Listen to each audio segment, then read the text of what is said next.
बज गया बिगुल, बिछ गई चुनावी बिसात, किसका बजेगा डंका और किसकी होगी मात।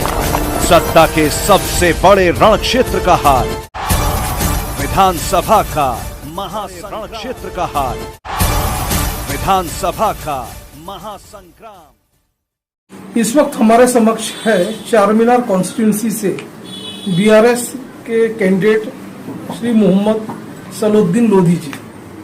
लोधी जी, हम आपसे ये जानना चाहेंगे, सबसे पहले तो हमारे चैनल पे आपका स्वागत है। सर, हम आपसे ये जानना चाहेंगे कि क्या विकास के मुद्दे, किस तरह के विकास के मुद्दे हैं जो आप लेकर फाइट कर रहे हैं इलेक्शंस में, उस बारे में आप बताइए। देखिए, मैं आपको ये बताना चाह रहा हूँ कि तेलंगाना जो रियासत है हमारी ये जो है इंडिया इंडिपेंडेंस होने के 1 साल के बाद निज़ाम स्टेट से इंडिया का कॉम्प्रोमाइज हुआ, वो इंडिया के अंदर ये मर्ज हुए 1 साल बाद। उसके बाद में बदकिस्मती थी तेलंगाना की। 1956 में पंडित जवाहरलाल नेहरू जो first prime minister of India थे, उन्होंने आंध्रा के साथ, जो आंध्रा मद्रास रेसिडेंसी में आता था, तमिलनाडु से मिला हुआ था, वो आंध्रा को वो लोग निकालने के बाद इसमें आंध्रा को नेहरू जी इसको मिला दिए दोनों को। उसके बाद हम टोटल यहाँ पर आंध्रा फायदे में रहा, तेलंगाना पीछे होता गया। अब यहाँ पर 2014 में जब तेलंगाना को सेंट्रल गवर्नमेंट में बिल पास हुआ, तेलंगाना को अलग सेपरेट रियासत घोषित किए, उसके बाद से अब तक का जो रिकॉर्ड है, यहाँ पर तेलंगाना के अंदर सबसे पहले बिजली, पानी, स्वास्थ्य की सबसे बड़ी समस्या थी। आप ये 10 साल के अंदर देखेंगे तो यहाँ पर हर घर में डायरेक्ट पानी आ रहा पीने के लिए, इंडस्ट्रीज को पानी जा रहा उनके इस्तेमाल के लिए, किसानों को 24 घंटे पानी मिल रहा, ये जो कालेश्वरम प्रोजेक्ट है उसकी वजह से, और किसानों को करंट फ्री दिया जा रहा है। और मैं किसान की बात कर रहा हूँ, और किसानों को जो है 10,000 रुपये पर एकड़ सालाना उनको मदद दी जा रही है तमाम किसानों को। इससे पहले किसान आत्महत्या करते थे यहाँ हमारे प्रदेश के अंदर, हर जगह ही करते थे वो तो यहाँ पर, लेकिन क्यों कि पानी नहीं था, सूखा पड़ जाता था। लेकिन ये केसीआर की दूरअंदेशी थी कि उन्होंने सबसे पहले पानी की सिंचाई वाला काम करा। उन्होंने ये प्रोजेक्ट बना के आज हर जगह हरियाली है, हरा तेलंगाना है। वरना नहीं तो यहाँ पर तेलंगाना के अंदर खम्मम डिस्ट्रिक्ट है, महबूब नगर डिस्ट्रिक्ट है, ऐसे कई डिस्ट्रिक्ट है जहाँ पीने का पानी नहीं मिलता था। हम जाते आते थे, देखते थे। आज पूरे तेलंगाना के अंदर हर घर में आप टैप खोलो, आपको पानी मिल जाएगा। किसानों को मोटर का बटन ऑन करो, उनकी खेती को पानी मिल जाता। इंडस्ट्री के अंदर उनको जो पानी की जरूरत है, उनको भी रेगुलर पानी की सप्लाई हो रही। करंट का ऐसा मामला था, 4 घंटे 6 घंटे पूरी जगह आता था। पावर कट का चलता था यहाँ तेलंगाना के अंदर। आज पावर कट का मसला ही खत्म हो गया हमारे पास, अच्छी बिजली मिल रही, सब अच्छा हो रहा है। तीसरी बात स्वास्थ्य का मामला है। स्वास्थ्य के अंदर हमारे पास हर बस्ती दवाखाने बनाए, उसके अंदर प्राइवेट हॉस्पिटल, कॉर्पोरेट हॉस्पिटल को जाने की जरूरत नहीं है। उन लोगों का इलाज पूरा का अच्छी तरह, पूरी मशीनरी है, जैसा डिलीवरी होना है लेडी की, तो यहाँ पर उसके जो जो चीजें चाहिए वो तमाम यहाँ पर प्राइमरी सेंटर्स के अंदर भी पूरे लगा दिए उसमें। तो यहाँ पर हर तरह से तेलंगाना जो है ना रियासत, हिंदुस्तान की सबसे छोटी बेबी स्टेट है, ये छोटी रियासत है, लेकिन बावजूद इसके तरक्की के मामले में कि पर कैपिटा इनकम इंडिया के अंदर तेलंगाना का नंबर 1 है। लिटरेसी रेट 66% से ज्यादा है हमारा। आप ये इस बात का अंदाजा लगाइए। अब यहाँ पर जैसा कि मिडिल क्लास के लोग हैं, लोअर मिडिल क्लास के लोग हैं, इनको जो स्कीम्स है हमारे पास, जैसा दलित भाइयों के लिए हमारे दलित बंधु स्कीम के तरह 10-10 लाख रुपए जो रिटर्न करने का नहीं है, उनको एक स्कीम पहले सीएम को, उनको गुर्बत से नीचे से पूर कंडीशन से उनको निकालेंगे बोल के सीएम साहब ये लगा के उनको वो स्कीम्स लगाए। बीसी को बीसी बंधु स्कीम है, वो जो है उनको 1-1 लाख रुपए वापस करने का नहीं है, नो सब्सिडी नो बैंक, उनको 1-1 लाख रुपए उनको दिए। जैसा बार्बर है हमारे पास, बार्बर को, धोबी को, ये लोगों को भी 1-1 लाख रुपए दिए। उनके शॉप्स को पावर फ्री, उनको करंट का उनको कोई बिल नहीं है, धोबी को, ये हजाम को, इनको कोई नहीं है, वो परमानेंट उनके लिए कर दिए वो। अब माइनॉरिटीज की बात है, माइनॉरिटीज को भी 1-1 लाख रुपए का लोन जो वापस करने का नहीं है, उनको भी वैसे ही माइनॉरिटीज को भी दिए। लेडीज के लिए केसीआर जब डिलीवरी के लिए प्रेग्नेंट वुमन रहती है, 6-7 मंथ होते ही न्यूट्रिशन किट दी जाती है हमारी गवर्नमेंट की जानिब से। उसके अंदर घी रहता, खजूर रहता, बादाम रहते, ये सब पूरे चीज जो भी है उसको हेल्थ अच्छा रहना बच्चे का और माँ का बोल के न्यूट्रिशन किट दी जाती है।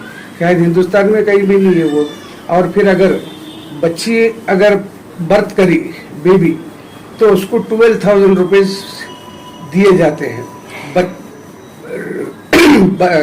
बच्चे को 13,000, बच्ची को 12,000 ये दिए जाते हैं। क्या इंडिया के अंदर कहीं है ऐसा स्वास्थ्य का मामला?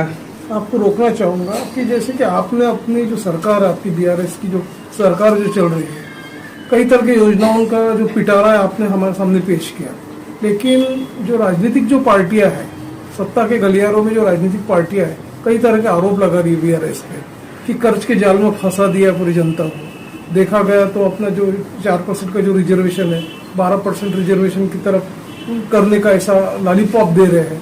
तो और दूसरी बात, चारों तरफ अतिक्रमण फैला हुआ है, शहर का ब्यूटिफिकेशन रोका हुआ है, अतिक्रमण का जाल फैल गया, बेरोजगारी का ग्राफ बढ़ गया, ये सारी कई तरह की शिकायतें हैं। उस पर आप क्या कहोगे? देखिए साहब, राजनीति है इसी का नाम कि जो सामने वाला कर रहा है उसको गलत बोलो। अब कांग्रेस यहाँ पर मोर देन 46 ईयर रूलिंग करी तेलंगाना के अंदर। क्या कांग्रेस के टाइम पे ये जो सुविधा है ऐसी थी क्या या तेलंगाना के अंदर? नहीं थी उनकी। आज वो कांग्रेस पार्टी एक म्यूजिकल चेयर वाली पार्टी है कि 10 लीडर एक कुर्सी के लिए भागते, कौन किसको ढकर रहा, कौन किसको खींच रहा, कब बैठ जाएंगे नहीं मालूम, कौन बैठेगा नहीं मालूम। तो ये इल्जाम है वो लगा रहे वो लोग, लेकिन यहाँ पर रियल फैक्ट आप आरटीआई से मालूम कर सकते हैं। रेसिडेंशियल स्कूल के अंदर बच्चा और बच्ची पूरी तालीम जो है इंटरमीडिएट तक फ्री रहना खाना उनको सब है। और यहाँ पर खास बात यह है कि यहाँ पर पूरा धर्म निरपेक्षता जो कहते हैं, यहाँ पर हर चीज फ्री है हमारे को। यहाँ पर हिंदू भी आसानी से फिरता है, मुस्लिम भी फिरता है, कोई ऐसा कोई मसला नहीं है। अब ये कांग्रेस वाले या बीजेपी वाले बोल रहे हैं, तो ये लोग जो है सिर्फ बोल रहे हैं। इनके दौर में बीजेपी की जहाँ हुकूमत है रियासतों में, आप वहाँ का जायजा लीजिए, कांग्रेस की जहाँ हुकूमत है वहाँ का भी जायजा लीजिए, तेलंगाना के 10 साल का भी आप जायजा लीजिए। आजकल वेबसाइट पे सब चीज मिल जाती है, आरटीआई से भी मालूम कर सकते हैं। और यहाँ पर केटीआर जो ऐसे होनहार मंत्री है हमारे, जो वर्किंग प्रेसिडेंट भी हमारे लिए आइडियल है, वो उन्होंने इतना अच्छा यहाँ पर इन्वेस्टमेंट सारी दुनिया के लोगों को लाके यहाँ पर इन्वेस्टमेंट लगा रहे। उसके अंदर जो है काफी लड़कों को रोजगार मिल रहा, हर सतह के हर डिस्ट्रिक्ट के अंदर रोजगार मिल रहा। तो ये जो है गवर्नमेंट का नौकरियां तो आजकल देना मुश्किल है, जहाँ निकलती है उसको पूर्ण करना पड़ता है। जैसे मोदी जी, जैसे कि आप चारमीनार कॉन्स्टिट्यूंसी से कैंडिडेट हो जी, तो आप चारमीनार कॉन्स्टिट्यूंसी पे फोकस करके आप ये बताइए कि यदि आपको यहाँ की पब्लिक, यहाँ के जो वोटर्स है आपको इलेक्ट करते हैं, तो क्या क्या प्रोमिसेस आप करोगे उस बारे में बताइए। करेक्ट। मेरा जो यहाँ पर है, क्योंकि बाई बर्थ इसी इलाके का हूँ मैं, यहाँ जो भी डेवलपमेंट बीआरएस गवर्नमेंट के बाद आए, यहाँ पर काफी जो भी आए, लेकिन अभी यहाँ पर और भी डेवलपमेंट्स करना है। तो मेरे जो एम्स है यहाँ पर डेवलपमेंट करने के लिए, सबसे पहले तो यहाँ पर रोड वाइडनिंग का जो प्रोग्राम है, यहाँ पर जो पुराने निजाम सरकार के ज़माने थे, फिर एक बार बीच में कुछ रोड वाइडनिंग हुई, तो मेरा पहला जो है ना मकसद रोड वाइडनिंग करना, ताकि ट्रैफिक का बहाव आसान हो आने जाने के लिए। और दूसरा जो है यहाँ पर ओल्ड सिटी के अंदर ऑटो रिक्शा का बहुत ज़्यादा चलन है यहाँ हमारे क्षेत्र में। तो मैं ये चाहूँगा, मैं आते ही सबसे पहले वो ऑटो के पेट्रोल के जो ऑटोज़ है उन लोगों को उनकी जगह जो है उनको डिस्टर्ब किए बगैर उनको सीएनजी का ऑटो, इलेक्ट्रिक ऑटोस सबसे पहला मेरा काम है उनको प्रोवाइड करूँगा, ताकि ऑटो रिक्शा वालों को भी, चालकों को भी अपनी सहूलत हो जाए और पब्लिक को भी सहूलत होए। और अहम बात यह है कि पोल्यूशन से बचेंगे हम सब लोग। तो ये एक सहूलत हो गई, रोड वाइडनिंग की है, ये एक सहूलत हो गई। और जो है यहाँ पर जितने भी मेरी लोकेलिटी के कॉन्स्टिट्यूंसी के अंदर मंदिर, मस्जिद, गुरुद्वारा, चर्च, छिल्ला, ऐसे जो भी रिलीजियस प्लेसेस आएंगे जहाँ भी, इसके साथ जहाँ हॉस्पिटल्स आएंगे, जहाँ स्कूल्स आएंगे, जहाँ कॉलेजेस है, वो जगह पे खास दिन में 2 बार सफाई करवाऊंगा मैं। DDT पाउडर का छिड़काव होगा, सफाई होगी इन इलाकों के अंदर। तो इस बात का मैं ध्यान रखूंगा, जिससे सेहत भी अच्छी रहेगी, बच्चे भी सब अच्छे रहेंगे। ये लोधी जी, अब जबकि जो इलेक्शंस है आखिरी चरण में आ चुका है, पद यात्रा भी हो रही है, आपकी जनसंपर्क भी काफी बढ़ गया आपका, तो यहाँ के जो वोटर्स हैं, चार मीनार से आप स्टैंड हो, तो यहाँ के वोटर्स को आपके क्या अपील रहेंगे, वोट अपील क्या रहेंगे आपकी? मेरी, हाँ, वही जो अभी मशीन्स में जो कौन सा नंबर दबा के करे, ये अपील कीजिए आप। हाँ, मेरा जो है चार मीनार क्षेत्र के अंदर 14 कैंडिडेट्स है। 14 कैंडिडेट में मेरा नंबर 5वां है, जिसका निशान कार है, एम्बेसडर कार। मैं अवाम को जो है अपील करता हूँ कि वो 5 नंबर पे बटन दबाएं और मुझे कामयाब कराएं। और मैं BRS पार्टी का एक सिपाही कार्यकर्ता हूँ। अगर मुझे इलेक्ट हो गया, मैं जो मुझे उम्मीद है पूरी कि मैं जो पब्लिक में जा रहा हूँ, मुझे रिस्पांस अच्छा मिल रहा है यहाँ पर। मुझे उम्मीद है जो वेलफेयर स्कीम्स यहाँ पर जो लोग लिए, जैसे डबल बेडरूम है, SC सेल के जो है दलिता बंधु है, माइनॉरिटी वेलफेयर है, और एक खास बात एक बात बोलता हूँ मैं आपको, ये हमारी जो योजना है BRS पार्टी की, बिल्कुल निचली सतह से उनको उठाने की है। इसके साथ साथ जो पैसे वाले हैं ऑलरेडी, जैसे किसान हैं जिनको 10,000 रुपए एकड़ महाना दे रहे, तो जो पैसे वाले भी है, लैंडलॉर्ड भी जो है, उनको भी जो है ना पैसे का फायदा हो रहा है। यानी निचली सतह से ऊपर तक, करोड़पति तक भी फायदे में है यहाँ पर सब लोग। तो मैं यहाँ पर क्षेत्र में इलेक्ट होने के बाद मेरी खास बात ये रहेगी कि मैं BRS गवर्नमेंट का इलेक्शन लड़के जीत के MLA बनूंगा। तो जाहिर बात है, मैं जो है ना फंड्स ज्यादा से ज्यादा ला सकता हूँ, MP लैट से फंड ला सकता हूँ, MLC में ला सकता हूँ, और स्पेशल बजट भी मैं यहाँ पर सैंक्शन करवा सकता हूँ।